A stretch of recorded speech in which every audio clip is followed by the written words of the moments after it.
हाँ बच्चों, अब हम लोग ऑनलाइन क्लास के माध्यम से अध्ययन शुरू करेंगे। कोरोना का प्रकोप ज़्यादा बढ़ रहा है। जब तक सरकार का आदेश नहीं मिलता है या स्थिति ठीक नहीं होती है, तब तक हम लोग ऑनलाइन कक्षाओं के माध्यम से अध्ययन करते रहेंगे। अध्ययन भी जो पीछे चैप्टर पढ़ाया जा चुका है, उसके आगे हम समांतर श्रेणी शुरू करते हैं।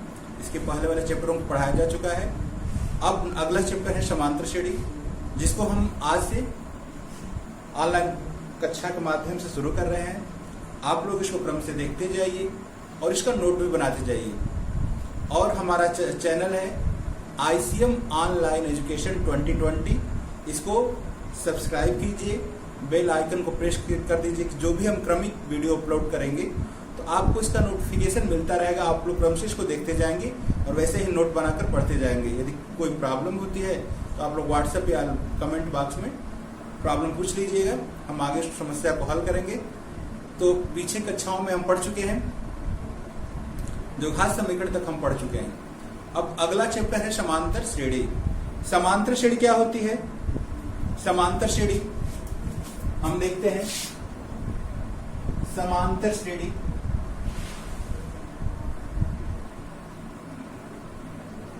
अर्थमेटिक प्रोग्रेशन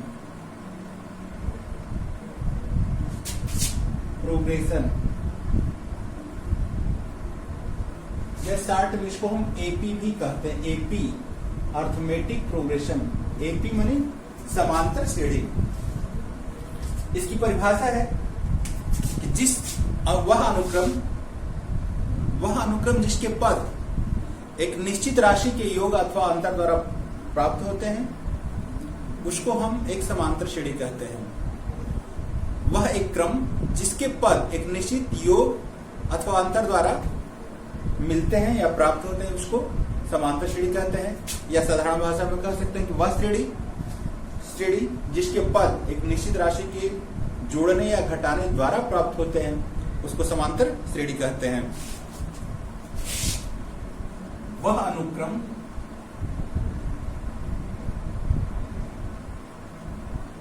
जिसके पद एक निश्चित राशि के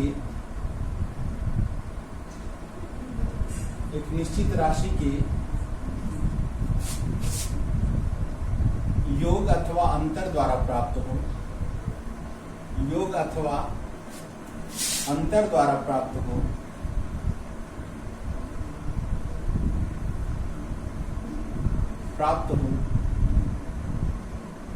उसे समांतर श्रेणी कहते हैं। उसे समांतर श्रेणी या अर्थमेटिकल प्रोग्रेशन या शॉर्ट में एपी कहते हैं। जैसे ये हमारी डिफिनेशन हो गई। इसके बाद हम इस परिभाषा को देखते हैं क्या होता है। जैसे पद दिया है कि 2, 4, 6, 8 ... 3, 7, 9, 16, 5, 9, 5, 3, 1, -1, 18, 23, 29, 36 ...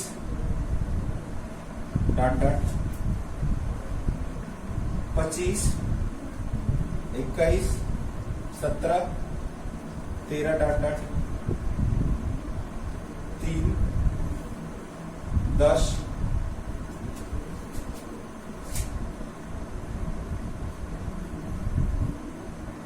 3, 10, 15, 28। अब हम ध्यान से यह एक क्रम है। इन क्रमों को हम विचार करते हैं। क्रम पर विचार करते हैं कि इस पद में +2 बढ़ा है और इसमें भी +2 बढ़ा है, इसमें भी +2 बढ़ा है, अर्थात सब में एक निश्चित पद ही बढ़ा है। यदि प्रत्येक पद में एक निश्चित पद बढ़े या निश्चित पद घटे तो उस अनुक्रम को हम समांतर श्रेणी कहते हैं, अर्थात कह सकते हैं कि यह एपी में है। अब नीचे वाले पद को देखते हैं। इसमें 4 बढ़ रहा है, फिर इसमें 2 बढ़ रहा है, फिर इसमें जाकर 7 बढ़ रहा है। इसमें बराबर नहीं बढ़ रहा है, बराबर नहीं बढ़ रहा है तो इसको हम कहेंगे समांतर श्रेणी में नहीं है, एपी में नहीं है। यदि बढ़ता है तो निश्चित पद सब में बराबर बढ़े, घटता है तो सब में बराबर घटे, तो ऐसी श्रेणी को हम समांतर श्रेणी नहीं कहते हैं। बराबर पद बढ़ता है घटता है तो समांतर श्रेणी होती है। अब बराबर पद नहीं बढ़ता है, कम में अंतर, सब में अंतर होता है कुछ, उसको हम समांतर श्रेणी नहीं कहते। जैसे इसमें 2 घट रहा है, इसमें भी 2 घट रहा है, इसमें भी 2 घट रहा है, सब में बराबर घट रहा है तो एपी में है। बराबर बढ़े या बराबर घटे तो एपी में होता है, अब बराबर नहीं है, अलग अलग पद बढ़ता घटता है तो उसको हम कहते हैं एपी में नहीं है। तब यहाँ पर देखते हैं इसको, यहाँ 5 बढ़ रहा है, यहाँ पे 6 बढ़ रहा है, यहाँ पर 7 बढ़ रहा है, इसमें बराबर नहीं बढ़ रहा है तो कहेंगे कि ये भी एपी में नहीं है, अर्थात एपी समांतर श्रेणी में नहीं है। इसमें देखते हैं, इसमें 4 घट रहा है, इसमें भी 4 घट रहा है और इसमें भी 4 घट रहा है, सब में बराबर घट रहा है तो कहेंगे कि एपी में है।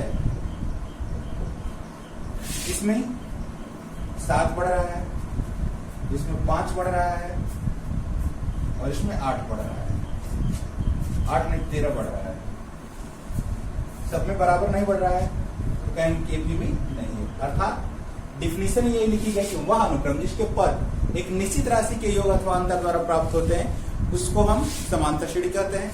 यदि बढ़े तो सब में बराबर राशि बढ़े, घटे तो सब में बराबर राशि घटे, तो ऐसी श्रेणी को हम क्या कहते हैं? समांतर श्रेणी कहते हैं।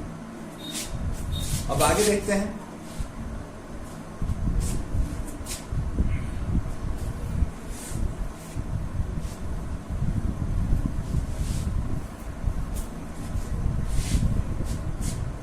जैसे कोई समांतर श्रेणी हो गई, समांतर श्रेणी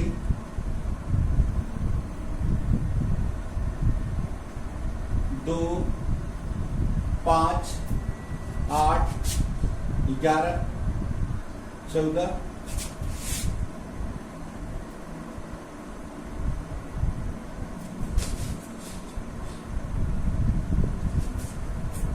तो यह हमारी श्रेणी हो गई। इसको हम प्रथम पद कहते हैं। प्रथम पद A1, इसको A2, इसको A3, A4, A5 और लास्ट वाले को हम AN भी कहते हैं। A से लिखा जाए चाहे उसको हम ये भी कह सकते हैं, इसको हम A लिखा जाए चाहे T1 भी कह सकते हैं। A2 को T2, T3, T4, T5 और इसको TN भी कहते हैं। अर्थात पद को A से लिखा जाए या T से लिखा जाए, A1, A2, A3, A4, dot AN, या उसी को हम A1, A2 ना लिख के T1, T2, T3, T4, T5, T1 माने पहला टर्म माने पद, T2 दूसरा पद, ये पहला पद, दूसरा पद, तीसरा पद, चौथा पद, पांचवा पद, लास्ट वाला पद, लास्ट वाला को AN चाहे TN लिखते हैं। या अब इसको हम लिखते हैं कि A1, A2, अब हमारा हम इसको A1 को A लिखते हैं, इसको T1, T2, T3, T4, T5 और डाटा TN लिखते हैं। T1 को ही हम AN लिखते हैं और T1 को हम A लिखते हैं। A मतलब प्रथम पद, T1 कहा जाए चाहे उसको A कहा जाए, उसी को हम प्रथम पद कहते हैं। T1 माने प्रथम पद, T2 माने द्वितीय पद, T3 तृतीय पद, चतुर्थ पद, पंचम पद और लास्ट वाला पद TN चाहे AN। ठीक है। अब इसमें होता है TN को ही हम AN कहते हैं या इसको अंतिम पद भी कहते हैं, अंतिम पद। और इसमें सार्वांतर होता है, सार्वांतर को इंग्लिश में कहते हैं कॉमन डिफरेंस। सार्वांतर कैसे निकालते हैं? T2 में से T1 घटा लिया जाए, या T3 में से T2 घटा लिया जाए, या T4 में से T3 घटा लिया जाए। किसी पद में से उसे पहले वाले पद घटा लेते हैं तो सर्वांतर आता है। ये सभी बराबर आता है। अब जैसे और समांतर श्रेणी का सूत्र होता है एक समांतर श्रेणी का n वां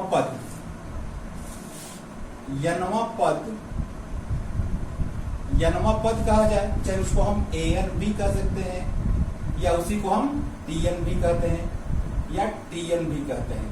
तो tn का फार्मूला होता है कि a plus n minus 1 into T, a plus n minus 1 into T, जहां a क्या है, प्रथम पद है,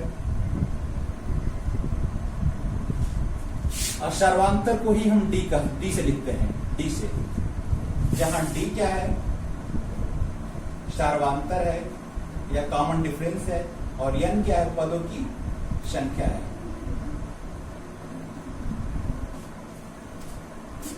पदों की संख्या है। अब इस को हम क्वेश्चन हल करके देखते हैं। इस पे क्वेश्चन कैसे हल होगा, तो अभी आप लोग इसको स्क्रीनशॉट लेकर या नोट करके चलिए, उसके बाद हम आगे क्वेश्चन पर। तो अब ये फार्मूला हो गया, इस पे कुछ क्वेश्चन को हम हल करते हैं।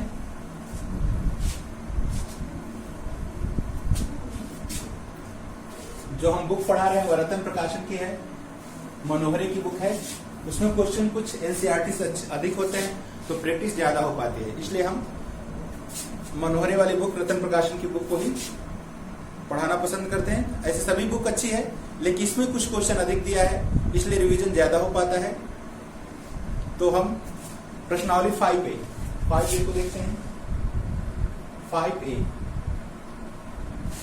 पहला क्वेश्चन दिया है कि निम्नलिखित में से कौन से समांतर श्रेणी में, निम्नलिखित में से समांतर श्रेणी के लिए प्रथम पद और सर्वांतर ज्ञात कीजिए।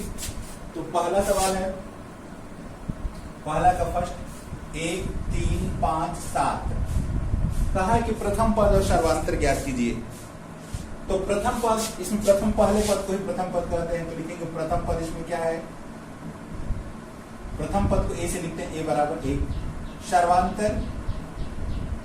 सर्वांतर को हम d से लिखते हैं, d को मौखिक भी निकाल सकते हैं या नहीं समझ में आता है तो t2 में से t1, ये पहला पद को t1 लिखते हैं, दूसरे पद को t2, तीसरे को t3, t4 डॉट डॉट। तो t2 में से t1 घटा लिया जाए, चाहे t3 में से t2 घटा लिया जाए, चाहे t4 में से t3, किसी पद में से पहले वाला पद घटा लिया जाए।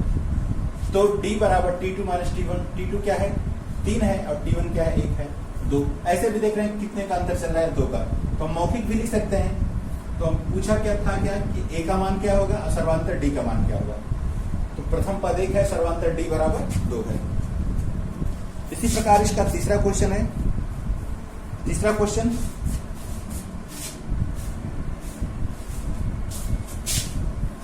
1/3 कामा 5/9, 5/3 9/3, 5/3 है, 9/3 है और 12/3 है, 13/3। इसमें पूछा है कि प्रथम पद क्या है, तो प्रथम पद यही है, t1 को ही प्रथम पद कहते हैं, ये t2, ये t3, ये t4। तो प्रथम पद क्या है, मैंने t1 को ही t1 कहा जाए चाहे a, उसका मान क्या है 1/3। और सर्वांतर पूछा है कि d क्या होगा, सर्वांतर d बराबर t2 माइनस t1 लिख लिया जाए, चाहे t3 माइनस t2 लिख लिया जाए, किसी पद में से पहले वाले पद को घटा लेते हैं। तो t2 का मान क्या है 5/3 माइनस t1 का मान 1/3 घटा लेंगे तो 4/3। तो d का मान क्या होगा 4/3 और a का मान 1/3। तो पहला क्वेश्चन में एक पूछा है। दूसरे क्वेश्चन में पूछा है कि निम्नलिखित में से कौन कौन समांतर श्रेणी में है। यदि कोई समांतर श्रेणी में है तो इसका सर्वांतर ज्ञात कीजिए और इसके 3 और पद लिखिए। जैसे दूसरे का फर्स्ट 2 4 8 16, 2 4 8 16। यदि सब में बराबर बढ़ता है तो समांतर श्रेणी में है, बराबर नहीं बढ़ता है तो समांतर श्रेणी में है। मौखिक भी देख सकते हैं, इसमें 2 बढ़ रहा है, इसमें 4 बढ़ रहा है और इसमें 8 बढ़ रहा है। तो बराबर नहीं बढ़ रहा है तो कहीं समांतर श्रेणी में नहीं है, एपी में नहीं है। जो एपी में है उसका सर्वांतर ज्ञात करना है और उसके 3 पद लिखना है। तो हम देख लेते हैं इसका सेकेंड वाला देख लेते हैं, -10 -6 -2 +2। तो हम चेक करते हैं इसका प्रथम पद। यदि मौखिक नहीं चेक कर पाते हैं कौन कौन समांतर श्रेणी में है, तो इस फार्मूले का प्रयोग करके भी हम चेक कर सकते हैं। फार्मूला क्या है, T2 - T1 बराबर T3 - T2 बराबर T4 - T3। ठीक, ये T1, ये T2, T3, T4। यदि इसको रखकर हल करते हैं और सभी पार्ट एक बराबर आते हैं तो समांतर श्रेणी में है, अदरवाइज समांतर श्रेणी में नहीं है। तो T2 का मान -6, T1 का मान -10 रखेंगे तो माइनस माइनस मिलकर प्लस हो जाएगा। फिर T3 का मान क्या है, -2, फिर T1 T2 का मान रखेंगे तो +6, फिर T4 का मान 2 और T3 का मान -2 रखेंगे तो +2। 6 ये घट कर क्या होगा, +4, ये भी घट कर क्या होगा, +4, ये भी, ये जोड़कर +4। तो तीनों एक बराबर आते हैं, तीनों एक बराबर आते हैं तो कहेंगे कि समांतर श्रेणी में है, यह समांतर श्रेणी में है। एपी में है। तो पूछा कि सर्वांतर डी क्या होगा, डी क्या होगा, तो यही T2 - T1 को ही डी कहते हैं। इसका मान क्या है, 4, तो इसको भी वही है, तो डी बराबर 4 है। और कहा कि इसके आगे 3 पद लिखिए, तो 3 पद लिखना है। तो 3 पद इसके आगे जैसे हमारा -10 है, -6 है, -2 है, 2 है, इसमें 4 +4 आया है तो सब में आगे +4 जोड़ते जाएंगे। इसमें आगे 4 जोड़ेंगे, 2 के आगे 4 जोड़ेंगे तो 6, 6 के आगे 4 जोड़ेंगे तो 10, 10 के आगे 4 जोड़ेंगे तो 14। इस तरह हम बढ़ाते चले जाएंगे, जितने पद सब में 4 आगे बढ़ाते जाएंगे। जितना सर्वांतर है प्लस में तो जोड़ते जाएंगे और माइनस में तो घटाते जाएंगे। तो ये हमारा क्वेश्चन नंबर 2 हो गया। इसी टाइप का दूसरा में क्वेश्चन है, इसका एक हम 5वां बता देते हैं।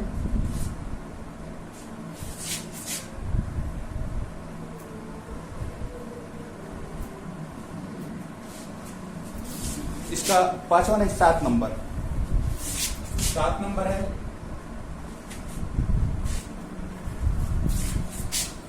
दो कामा 5/2,